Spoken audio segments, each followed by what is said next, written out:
और आपकी तालियां इसमें सहभागी बनेगी। जोरदार तालियां प्रदेश के यशस्वी मुख्यमंत्री जिनके संकल्प का नतीजा मध्य प्रदेश विकास में एक अलग गति पकड़ रहा है। माननीय मुख्यमंत्री जी की वो सोच, वो इच्छा शक्ति और वो दूरगामी नेतृत्व ही है। इस श्रृंखला में हमारे शहर के प्रथम नागरिक माननीय महापौर महोदया आदरणीय मालती राय जी मौजूद हैं। मैं कमिश्नर आयुष आदरणीय सोनाली मैम से आग्रह कर शहर के प्रथम नागरिक मालती राय जी का आप जो कि प्रकृति संरक्षण का भी एक संदेश देता है, मैं आग्रह करूंगा माननीय सोनाली मैम से।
आयुष से कि आप आए और सम्माननीय मालती राय जी जो कि महापौर महोदय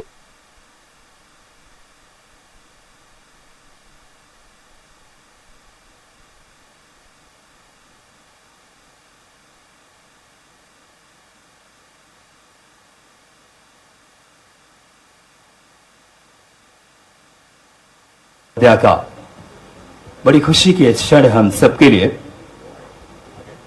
और इस श्रृंखला में मैं बड़ी आदरपूर्वक आग्रह करूंगा आदरणीय पीसी शर्मा जी आयुष विभाग से कि आप आए और माननीय सांसद आदरणीय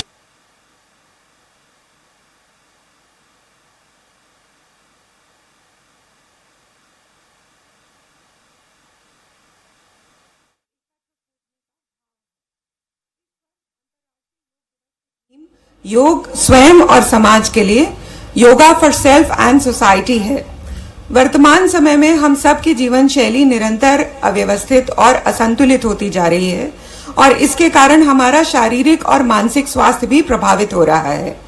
योग ही एक ऐसा माध्यम है जिसके कारण हम अपने शारीरिक स्वास्थ्य के साथ साथ मानसिक स्वास्थ्य को भी बेहतर कर सकते हैं, उसमें संतुलन ला सकते हैं। प्रदेश में आयुष विभाग के आयुष्मान आरोग्य मंदिर जो हेल्थ एंड वेलनेस सेंटर्स हैं, वहां आयुष महाविद्यालय एवं चिकित्सालय के माध्यम से प्रति दिवस योगाभ्यास कराया जाता है।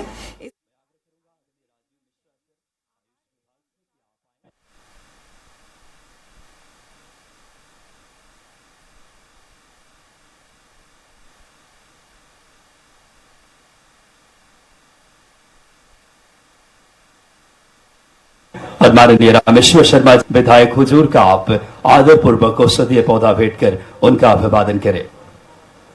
बड़ी खुशी के क्षण हमारा मंच देखिए आज कितना समृद्ध है अंतर्राष्ट्रीय योग दिवस के इस पावन अवसर पे।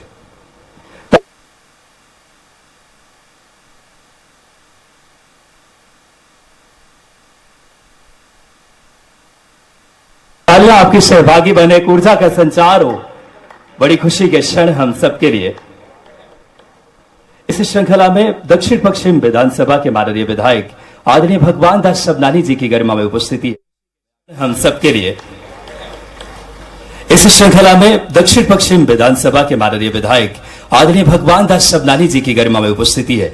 मैं आग्रह करूंगा एक बार फिर राजीव मिश्रा सर से कि आप आए और माननीय विधायक दक्षिण पश्चिम आदरणीय भगवान दास सबनानी जी का आदरपूर्वक औषधीय पौधा भेंट कर आप अभिवादन करेंगे। बड़ी ही गौरवमयी पल हम सबके लिए। आज भारत का गौरव से मस्तक ऊंचा हो रहा है। इस श्रृंखला में मैं आग्रह करूंगा आदरणीय पीसी शर्मा जी से कि आप आए और नगर निगम के हमारे अध्यक्ष आदरणीय किशन सूर्यवंशी जी का स्वागत करेंगे। और उसी क्रम में माननीय हमारे भोपाल जिले के प्रभारी आदरणीय महेंद्र यादव साहब भी मौजूद हैं। उसी श्रृंखला में मैं उनसे आग्रह किया आप आदरणीय महेंद्र यादव जी का भी हमारे जिले के प्रभारी। जोरदार तालियां बजनी चाहिए। वाकई में आपको बता दूं कि स्वयं और समाज के लिए योग इससे प्राचीन अभ्यास और सार को पूरी दर्शाता हुआ योग केवल व्यक्तिगत कल्याण के बारे में नहीं बल्कि आंतरिक आत्मा और बाहरी दुनिया के बीच संबंध को बढ़ावा देता है। और अब स्वागत की इस कड़ी को हम यही विराम देते हैं। मैं मैम से आग्रह करूंगा कार्यक्रम की अगली कड़ी को विस्तार देने के लिए। और अब आपका ज्यादा समय न लेते हुए स्वागत उद्बोधन के लिए हम आमंत्रित करने जा रहे हैं प्रमुख सचिव स्कूल शिक्षा एवं आयुष विभाग श्रीमती रश्मि अरुण शमी जी को। मैम कृपया आए स्वागत उद्बोधन के लिए।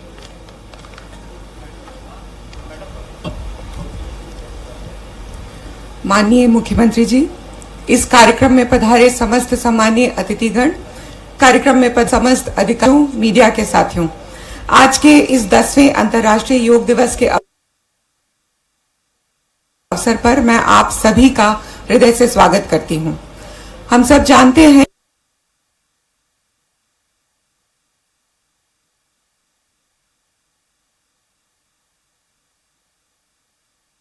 कि दिनांक 11 दिसंबर 2014 को यूएन जनरल असेंबली ने 21 जून को अंतर्राष्ट्रीय योग दिवस मनाने का संकल्प पारित किया था। यह संकल्प हमारे माननीय प्रधानमंत्री जी श्री नरेंद्र मोदी जी के अथक प्रयासों से संभव हुआ और इसके कारण हमारे देश जो है वो गौरवान्वित हुआ है कि हमारी प्राचीन परंपरा को पूरे विश्व में स्वीकारा गया है और उसको सम्मान दिया गया है। योग प्राचीन भारतीय परंपरा एवं संस्कृति की अमूल्य देन है। योग सिर्फ व्यायाम नहीं है बल्कि स्वयं के साथ विश्व एवं प्रकृति के साथ एकत्व खोजने का भाव है। इस वर्ष अंतर्राष्ट्रीय योग दिवस की थीम योग स्वयं और समाज के लिए, yoga for self and society है। वर्तमान समय में हम सब की जीवन शैली निरंतर अव्यवस्थित और असंतुलित होती जा रही है और इसके कारण हमारा शारीरिक और मानसिक स्वास्थ्य भी प्रभावित हो रहा है। योग ही एक ऐसा माध्यम है जिसके कारण हम अपने शारीरिक स्वास्थ्य के साथ साथ मानसिक स्वास्थ्य को भी बेहतर कर सकते हैं, उसमें संतुलन ला सकते हैं। प्रदेश में आयुष विभाग के आयुष्मान आरोग्य मंदिर जो हेल्थ एंड वेलनेस सेंटर्स हैं, वहां आयुष महाविद्यालय एवं चिकित्सालय के माध्यम से प्रति दिवस योगाभ्यास कराया जाता है। इसके साथ ही आयुर्वेद जीवन शैली, आहार एवं विचार अपनाने पर बल दिया जाता है और लोगों को प्रेरित किया जाता है। हमारा मानना यह है कि यह रोग से मुक्ति के साथ स्वास्थ्य की रक्षा करना और स्वस्थ जीवन व्यतीत करने में सहायक है। राष्ट्रीय आयुष मिशन के अंतर्गत आयुष स्वास्थ्य कार्यक्रम, आयुष आरोग्य मंदिर एवं आयुष ग्राम प्रारंभ किए गए हैं और इन सभी में आयुर्विद्या कार्यक्रम जो है वो सिखाया जा रहा है और आयुर्विद्या कार्यक्रम के अंतर्गत विद्यालयीन छात्र छात्राओं को आयुष जीवन शैली एवं योग अपनाने के लिए प्रेरित किया जा रहा है। इन आयुष्मान आरोग्य मंदिरों की सेवाओं को अभी हाल ही में प्रथम चरण में 24 केंद्रों को NABH द्वारा प्रमाणीकरण भी किया गया है। जन सामान्य को औषधीय वनस्पति के संरक्षण, संवर्धन और उनके गुणों की जानकारी दिए जाने के लिए पंडित खुशीलाल शर्मा आयुर्वेद महाविद्यालय भोपाल में राज्य महत्व का एक औषधीय उद्यान स्थापित किया जा रहा है। इसी प्रकार से बहुत सी अन्य गतिविधियों के माध्यम से यह प्रयास है कि प्रदेश की प्राचीन चिकित्सा पद्धति को हम चिकित्सा पद्धति की मुख्य धारा में लाएं। साथ ही प्रदेश के सभी स्कूलों में योग को बढ़ावा देने के लिए निरंतर प्रयास किए जा रहे हैं। आज भी सभी शासकीय स्कूलों में योग का अभ्यास किया जा रहा है। इस वर्ष माननीय प्रधानमंत्री जी द्वारा योग दिवस पर योग के साथ सभी नागरिकों से श्री अन्न अथवा मोटे अनाज के उपयोग करने का आह्वान भी किया गया है। मैं पुनः इस कार्यक्रम में आप सभी का स्वागत करना चाहूंगी और अनुरोध करना चाहूंगी कि हम सभी योग एवं श्री अन्न को अपनी जीवन शैली में निरंतर शामिल करें। धन्यवाद।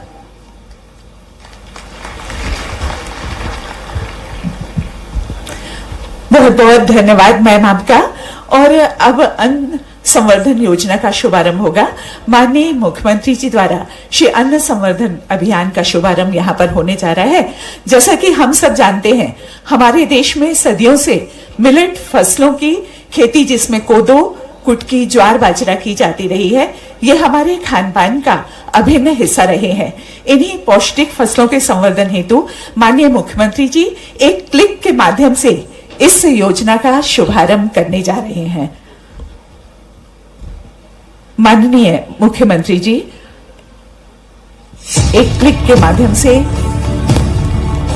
इसका शुभारंभ हुआ और आप देख पा रहे हैं श्री अन्न संवर्धन अभियान का यह भारत की शुभारंभ। खाद्य प्रणाली में संजीवनी की तरह है श्री अन्न, जिसे हम मिलेट्स या मोटा अनाज भी कहते हैं। कोदो, कुटकी, ज्वार, बाजरा इत्यादि श्री अन्न के वे रूप हैं जिनके पोषण एवं स्वास्थ्यवर्धक गुणों को विश्व के द्वारा पहचाना गया है। इसी आधार पर हमारे यशस्वी प्रधानमंत्री जी के नेतृत्व में भारत सरकार की अनुशंसा पर संयुक्त राष्ट्र संघ द्वारा वर्ष 2023 को मिलेट के प्रोत्साहन हेतु अंतर्राष्ट्रीय मिलेट वर्ष के रूप में मनाया गया। भारत में मिलेट्स के अनेक प्रकार हैं, अनेक नाम हैं। आज जब मिलेट्स घर घर में पहुंच रहा है, पूरी दुनिया में पॉपुलर हो रहा है, तो उसका सर्वाधिक लाभ भारत के छोटे किसानों के नसीब में है। अब इस सुपर फूड को श्री अन्न की नई पहचान दी गई। भारत में श्री अन्न की खेती का इतिहास हजारों साल पुराना है। ये अनाज प्राचीन समय से ही भारतीय ग्रामीण अर्थव्यवस्था का महत्वपूर्ण हिस्सा रहा है। कम पानी की जरूरत और कठोर परिस्थितियों में भी उगने की क्षमता इन्हें विशेष बनाती है। श्री अन्न न केवल पोषण से भरपूर होते हैं, बल्कि इनमें प्रचुर मात्रा में फाइबर, प्रोटीन और खनिज भी पाए जाते हैं। मध्य प्रदेश श्री अन्न के सर्वाधिक उत्पादन एवं खपत वाले राज्यों में से एक है। श्री अन्न के अंतर्गत मध्य प्रदेश में मुख्यतः कोदो, कुटकी का उत्पादन अधिक मात्रा में किया जाता है। विभिन्न जिले मुख्यतः अनूपपुर, डिंडोरी, मंडला, उमरिया, छिंदवाड़ा, जबलपुर, सिंगरौली, बालाघाट इत्यादि में कोदो, कुटकी की खेती की जाती है। उनके प्रसंस्करण एवं खाद्य सृजन से राज्य के पोषण स्तर में अमूलचूल परिवर्तन की संभावनाएं हैं। भारत सरकार द्वारा मिलेट्स का प्रोत्साहन करने के लिए श्री अन्न मिशन की शुरुआत की गई है। इस मिशन के तहत किसानों को उन्नत बीज, तकनीकी सहायता और फसल की उचित कीमत दिलाने का प्रयास किया जा रहा है। इसी दिशा में मध्य प्रदेश सरकार द्वारा भी श्री अन्न की खेती को बढ़ावा देने के उद्देश्य से रानी दुर्गावती श्री अन्न प्रोत्साहन योजना को प्रारंभ किया गया है। इस योजना के अंतर्गत कोदो एवं कुटकी की खेती एवं प्रसंस्करण में कार्यरत किसान उत्पादक संगठनों को वित्तीय एवं तकनीकी सहायता प्रदान की जाएगी। इस योजना के अंतर्गत श्री अन्न प्रोत्साहन consortium of farmers producer company limited की स्थापना की गई है, जिसका मुख्य उद्देश्य कोदो, कुटकी की खेती कर रहे किसानों को उनकी उपज का उचित मूल्य दिलवाना है। इसी योजना के अंतर्गत हमारे माननीय मुख्यमंत्री श्री डॉक्टर मोहन यादव जी के द्वारा कोदो, कुटकी उत्पादक किसानों को 1000 रुपए प्रति क्विंटल अतिरिक्त प्रोत्साहन राशि देने का फैसला किया गया है। विभिन्न संगठनों के द्वारा कोदो, कुटकी के प्रसंस्करण उपरांत बिस्किट, कुकीज, पास्ता, ब्रेड इत्यादि प्रसंस्कृत उत्पादों का निर्माण किया जा रहा है। श्री अन्न सिर्फ एक अनाज नहीं, बल्कि हमारी संस्कृति, हमारी विरासत, हमारी स्वास्थ्य और समृद्धि का प्रतीक है। आइए मिलकर इस अनमोल धरोहर को संरक्षित करें और अपने जीवन में इसे अपनाएं।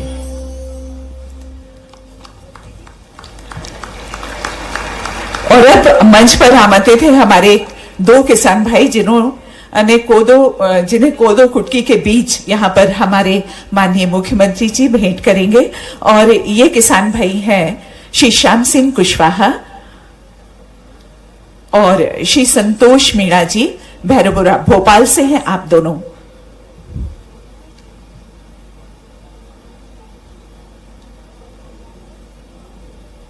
किसान भाई कृपया ऊपर आए शीघ्रता से। जिनके नाम यहां लिए गए हैं श्री श्याम सिंह कुशवाहा जी और श्री संतोष मीणा जी, भैरवपुरा भोपाल से।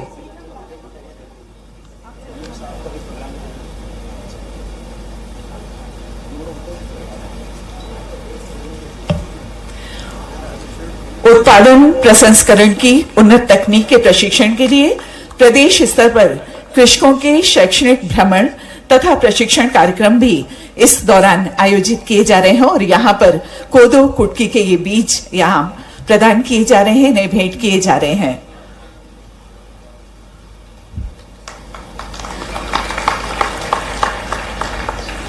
बहुत बहुत धन्यवाद माननीय मुख्यमंत्री जी आपका। और उद्बोधन के लिए हम आमंत्रित करने जा रहे हैं माननीय मुख्यमंत्री महोदय डॉक्टर मोहन यादव जी को। जोरदार तालियों से स्वागत कीजिए हमारे माननीय मुख्यमंत्री जी का।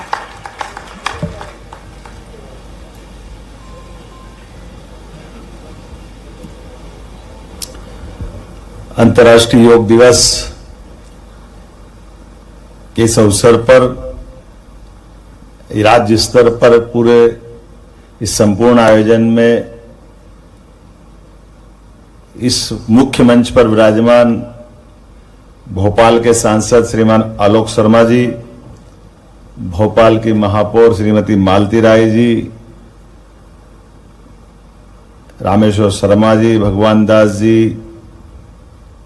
श्री किशन सूर्यवंशी जी, प्रदेश में स्थान स्थान पर अलग अलग स्थान पर बैठे हुए हमारे सभी माननीय मुख्यमंत्री, उप मुख्यमंत्री जी, माननीय मंत्रीगण, सभी सांसदगण, सभी गणमान्य अतिथिगण, अधिकारीगण, इस अवसर पर योग अभ्यासी सभी मित्रों, पत्रकार साथियों, लगभग 10 वर्ष पहले आज ही के दिन यशस्वी प्रधानमंत्री ने संयुक्त राष्ट्र संघ में यह प्रस्ताव रखा, योग से निरोग दुनिया। माननीय प्रधानमंत्री जी के सुझाव से किस प्रकार से सहमति हम सबको जानकारी है। लगभग संयुक्त राष्ट्र संघ के कुछ ही देशों को अगर छोड़ दें तो सभी ने सर्वानुमति से न केवल इस प्रस्ताव को स्वीकार किया बल्कि योग के माध्यम से भारत की ये उज्जवल, गौरवपूर्ण और गरिमापूर्ण बड़ी छाती से लोगों ने इसको सिर माथे पे लगाया। तुरंत प्रस्ताव पारित हुआ और भारतीय संस्कृति की ध्वजा लहराई। मेरी अपनी ओर से खासकर अंतर्राष्ट्रीय योग दिवस के अवसर पर यशस्वी प्रधानमंत्री को मैं कोटि से बधाई भी देता हूं, जिनके कारण से एक और पड़ाव इसमें जुड़ा है, श्री अन्न संवर्धन अभियान। हम सब जानते हैं कि योग के माध्यम से निरोग रहने के लिए हमारी शारीरिक दक्षता की भी आवश्यकता है, लेकिन दक्षता के साथ आहार का भी उतना ही महत्व है।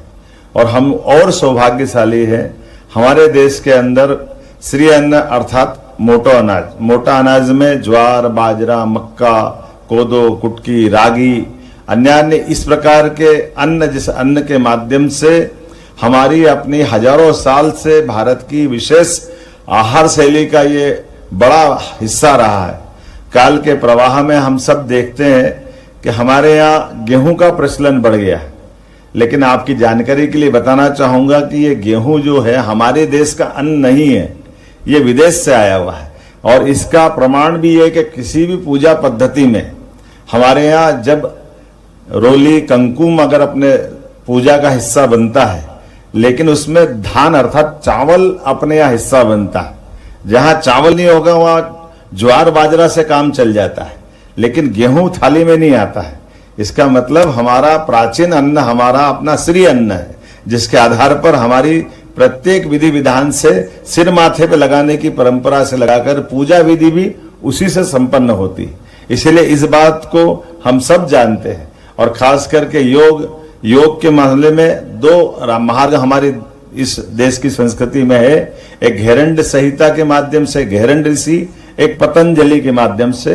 पतंजलि के माध्यम से 8 अलग अलग आयाम की इसमें कल्पना, ध्यान धारणा, समाधि तक हम सब जानते हैं कि ये हमारी संपूर्ण पद्धति ये अपने आप में इस न केवल इस जीवन को बल्कि ये हमारी सनातन संस्कृति के अनुसार जीवन की मोक्ष तक की इस यात्रा में हमको कहीं ना कहीं मदद करती है।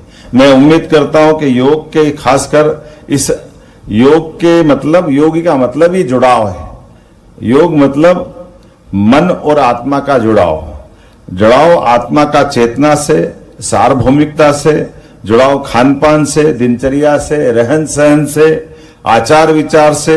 योग अपने आप में एक संपूर्ण हमारे लिए दिनचर्या है। मैं उम्मीद करता हूं जिस प्रकार से मध्य प्रदेश सरकार ने पिछले समय से योग आयोग का गठन किया, योग के संबंध में हमने काफी ज्यादा एक आनंद विभाग तक की अपनी मंत्रालय की हमारे पूर्व मुख्यमंत्री श्रीमान शिवराज सिंह जी चौहान के द्वारा की गई थी।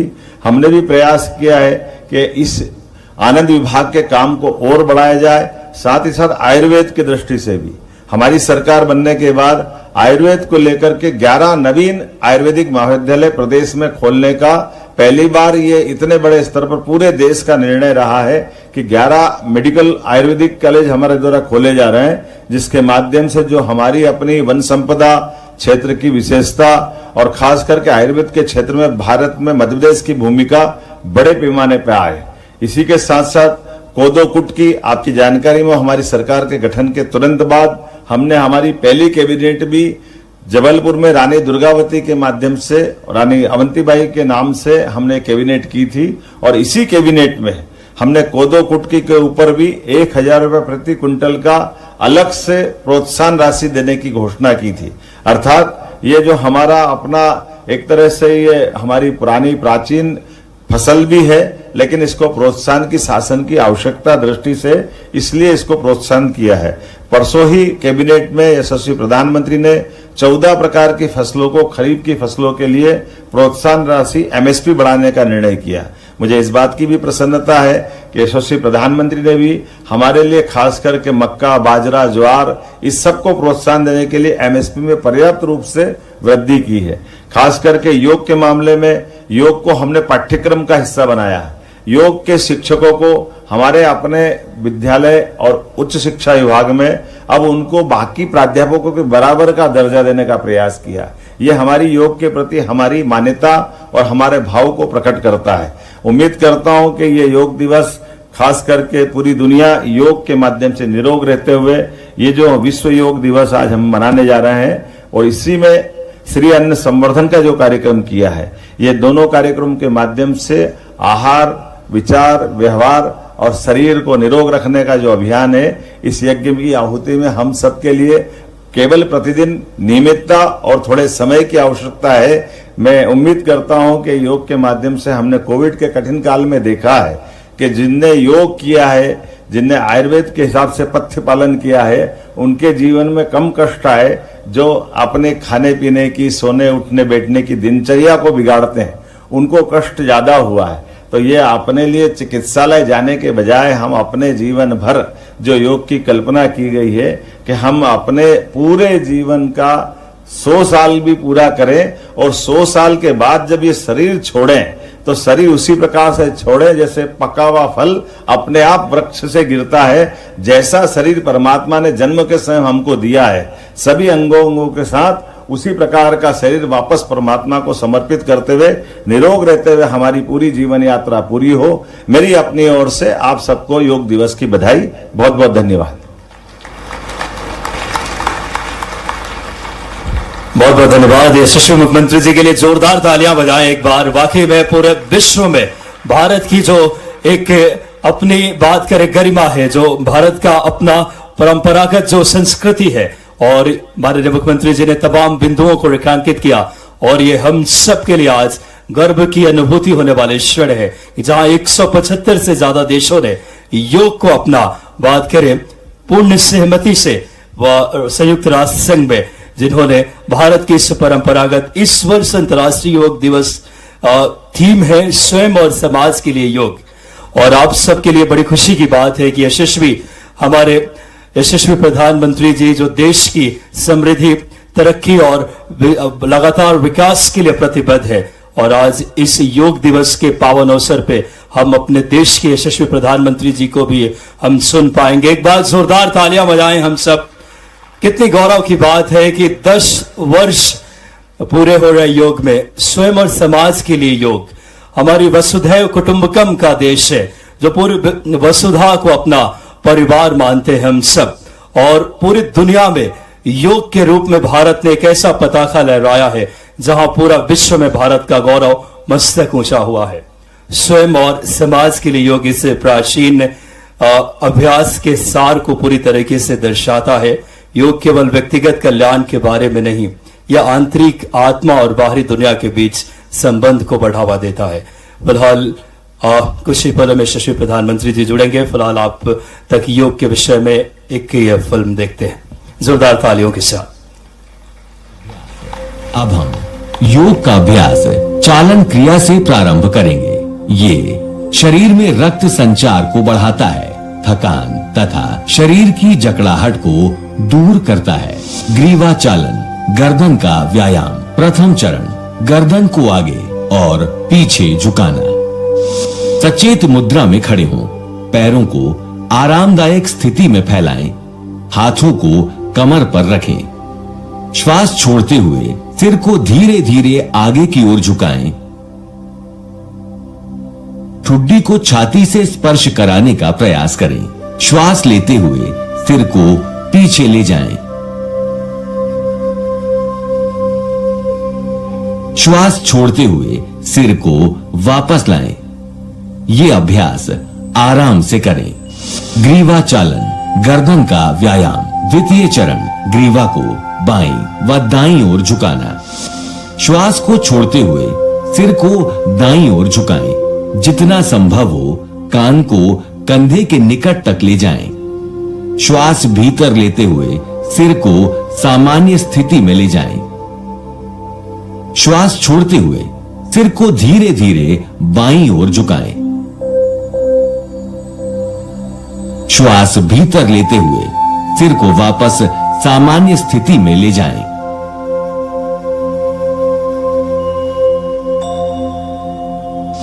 ग्रीवा चालन, गर्दन का व्यायाम। तृतीय चरण, ग्रीवा को बाईं व दाईं ओर घुमाना।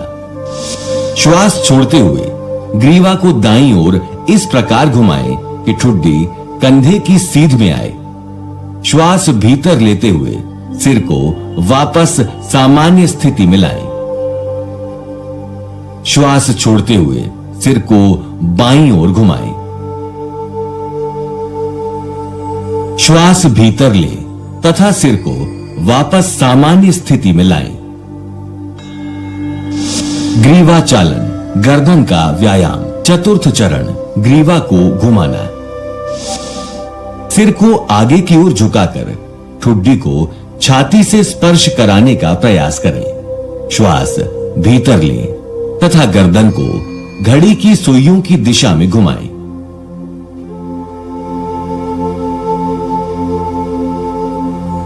सिर नीचे की ओर ले जाते हुए श्वास छोड़ें। अब सिर को घड़ी की सुई की विपरीत दिशा में घुमाएं। ग्रीवा के चारों ओर खिंचाव, ग्रीवा के जोड़ों और मांसपेशियों में शिथिलन तथा ग्रीवा के दर्द को दूर होने की अनुभूति करें। सावधानियां, अधिक उम्र वाले व्यक्ति एवं सर्वाइकल स्पॉन्डिलाइटिस इसका अभ्यास ना करें। स्कंध चालन, पैर परस्पर मिले हुए हों। पैर से सिर तक के हिस्से को सीधा रखें। भुजाओं को बगल में रखें। श्वास लेते हुए दोनों भुजाओं को सिर से ऊपर उठाएं। हथेलियां ऊर्ध्व दिशा में हों। श्वास छोड़ते हुए दोनों भुजाओं को बगल में वापस ले जाएं। हाथों को सिर के ऊपर ले जाते समय ध्यान रखें वे सिर को स्पर्श ना करें।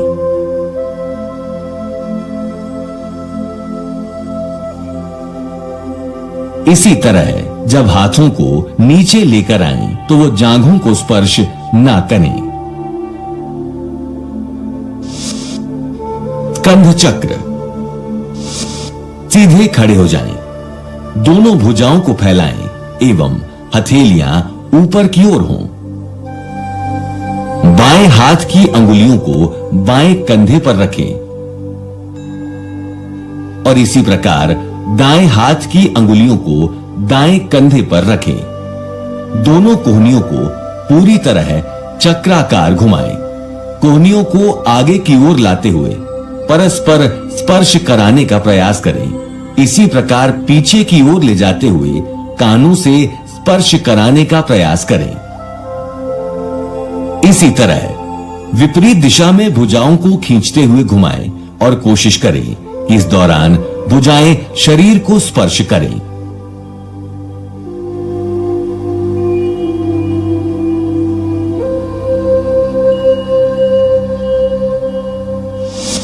घुटना संचालन, घुटनों को चलाना। श्वास भीतर लेते हुए भुजाओं को कंधे के स्तर तक लाएं तथा हथेलियों को नीचे की ओर रखें। श्वास छोड़ते हुए घुटने मोड़ें तथा अपने शरीर को बैठने की स्थिति में ले आएं। श्वास भीतर लेते हुए शरीर को सीधा करें। इसे 2 बार दोहराएं। इस व्यायाम से घुटने व कूल्हे के जोड़ मजबूत होते हैं। सावधानियां, अर्थराइटिस की समस्या होने पर यह अभ्यास ना करें। आइए अब योगासन की तरफ बढ़ें। कृपया आसनों का अभ्यास अपनी क्षमता अनुसार ही करें। किसी भी आसन के अभ्यास में विशेष कठिनाई होने पर योग प्रशिक्षक से सलाह लें। प्राणायाम, अनुलोम विलोम। सर्वप्रथम किसी भी ध्यानात्मक आसन में बैठ जाएं। बाएं हथेली को बाएं घुटने पर ज्ञान मुद्रा में रखें। दाएं हाथ को नासाग्र मुद्रा में होना चाहिए। दाएं अंगूठे को दाहिने नासिका छिद्र पर रखें। बाईं नासिका छिद्र से सांस अंदर लें, फिर इसे बंद कर दें। दाहिने नासा छिद्र से सांस बाहर निकालें एवं दाहिने नासा छिद्र से सांस भीतर लें। दाहिने नासा छिद्र को बंद करें एवं बाईं नासा छिद्र से सांस बाहर निकालें। ये नाड़ी शोधन या अनुलोम विलोम प्राणायाम का एक चक्र है। इस प्रक्रिया के 4 से 5 चक्र और पूरे करें। लाभ, ये प्राणायाम चिंता एवं तनाव दूर करता है तथा फेफड़ों की क्षमता को बढ़ाता है। भ्रामरी प्राणायाम, चूंकि इस प्राणायाम में सांस छोड़ते समय जो ध्वनि निकलती है वो भौरे के समान मिलती जुलती लगती है। सर्वप्रथम किसी भी ध्यानात्मक आसन में बैठ जाएं। नासिका के द्वारा लंबा गहरा श्वास लें। नियंत्रित तरीके से गहरी और स्थिर भौरे के जैसी आवाज के साथ सांस बाहर छोड़ें।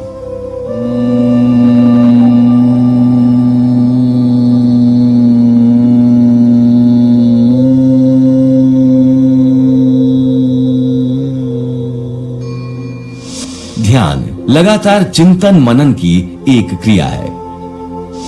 सर्वप्रथम सुखपूर्वक तथा स्थिर होकर ध्यानात्मक आसन में बैठें। इसके पश्चात रीढ़ की हड्डी को सीधा रखते हुए अपने हाथ, पैर और कंधों को ढीला रखने का प्रयास करेंगे व सिर को सीधा रखेंगे। अब हम ज्ञान मुद्रा में बैठेंगे। अब हम अपने शरीर के सभी अंगों पर ध्यान लगाएंगे तथा आती जाती श्वासों को महसूस करेंगे। जब हम श्वास को अंदर की ओर लेंगे तब उसकी शीतलता के स्पर्श को महसूस करेंगे। इसी प्रकार जब हम श्वास को बाहर निकालेंगे तब उसकी गर्माहट को हम महसूस करेंगे। इससे हमारा मन बाहरी विचारों से हटकर श्वास पर केंद्रित होगा। उसके पश्चात अपना ध्यान आंखों के ऊपर भौहों के मध्य में केंद्रित करने का प्रयास करेंगे। इस प्रकार अंतर्मुखी होकर शांत अवस्था में अधिकाधिक रहने का प्रयास करेंगे। ये निरंतर अभ्यास की प्रक्रिया है। इसे नियमित रूप से 1 मिनट से शुरू कर अपनी सामर्थ्य अनुसार अधिक समय तक किया जा सकता है। लाभ, ये अभ्यास तनाव को दूर करता है, मन को नियंत्रित करता है तथा स्मृति को बढ़ाता है एवं सकारात्मक भावों को उत्पन्न करता है।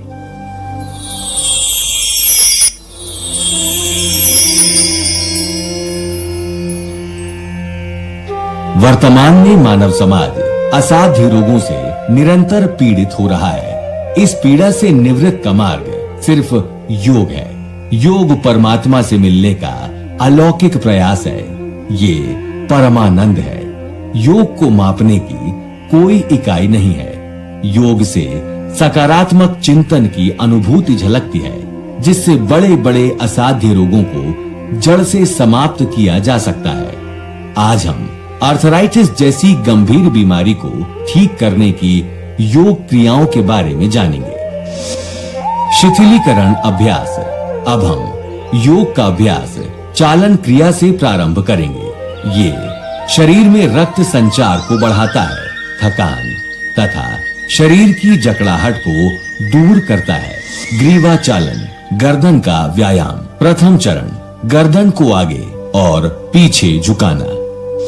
सचेत मुद्रा में खड़े हों, पैरों को आरामदायक स्थिति में फैलाएं, हाथों को कमर पर रखें। श्वास छोड़ते हुए सिर को धीरे धीरे आगे की ओर झुकाएं।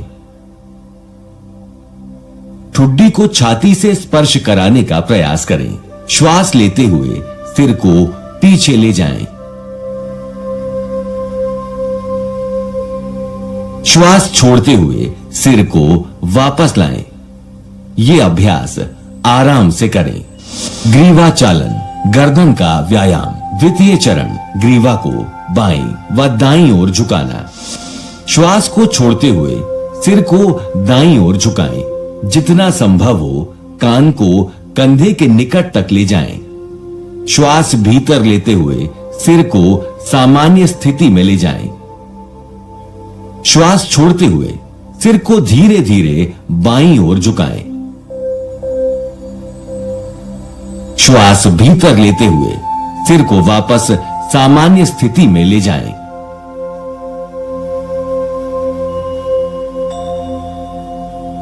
ग्रीवा चालन, गर्दन का व्यायाम। तृतीय चरण, ग्रीवा को बाईं व दाईं ओर घुमाना। श्वास छोड़ते हुए ग्रीवा को दाईं ओर इस प्रकार घुमाएं कि ठुड्डी कंधे की सीध में आए। श्वास भीतर लेते हुए सिर को वापस सामान्य स्थिति में लाएं। श्वास छोड़ते हुए सिर को बाईं ओर घुमाएं। श्वास भीतर लें तथा सिर को वापस सामान्य स्थिति में लाएं। ग्रीवा चालन, गर्दन का व्यायाम। चतुर्थ चरण, ग्रीवा को घुमाना। सिर को आगे की ओर झुकाकर ठुड्डी को छाती से स्पर्श कराने का प्रयास करें। श्वास भीतर लें तथा गर्दन को घड़ी की सुइयों की दिशा में घुमाएं।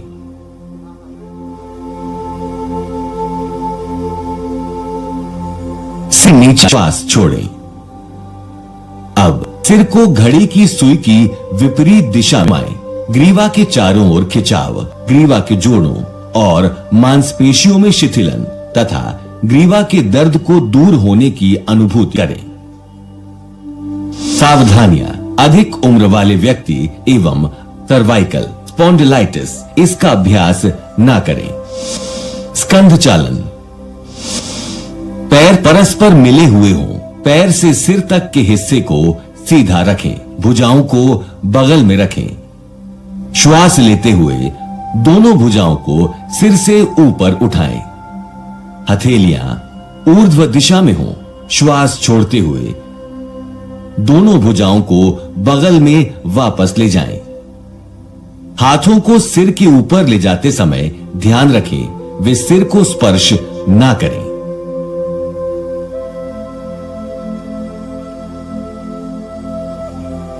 इसी तरह जब हाथों को नीचे लेकर आएं तो वो जांघों को स्पर्श ना करें। स्कंध चक्र, सीधे खड़े हो जाएं, दोनों भुजाओं को फैलाएं एवं हथेलियां ऊपर की ओर हों। बाएं हाथ की अंगुलियों को बाएं कंधे पर रखें।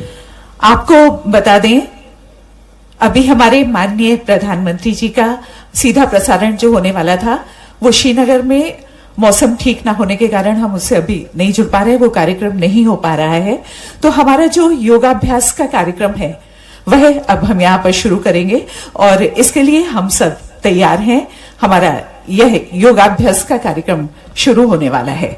इस प्रसारण को देखते हुए हम सब इस योगाभ्यास को करेंगे।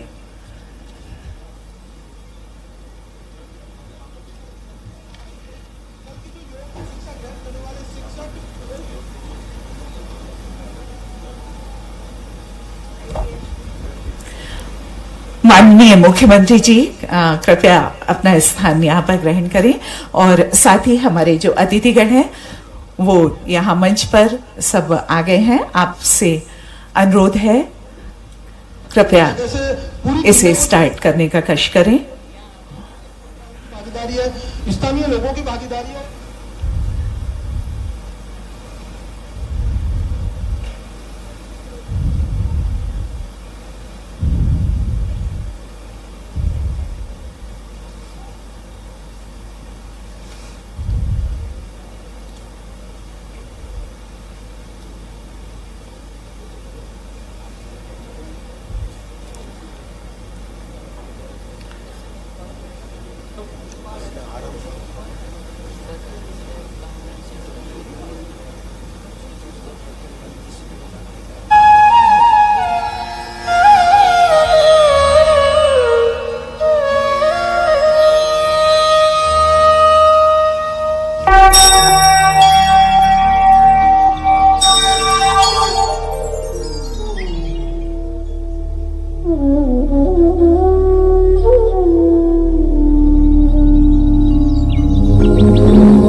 सङ्गच्छध्वं संवदध्वम्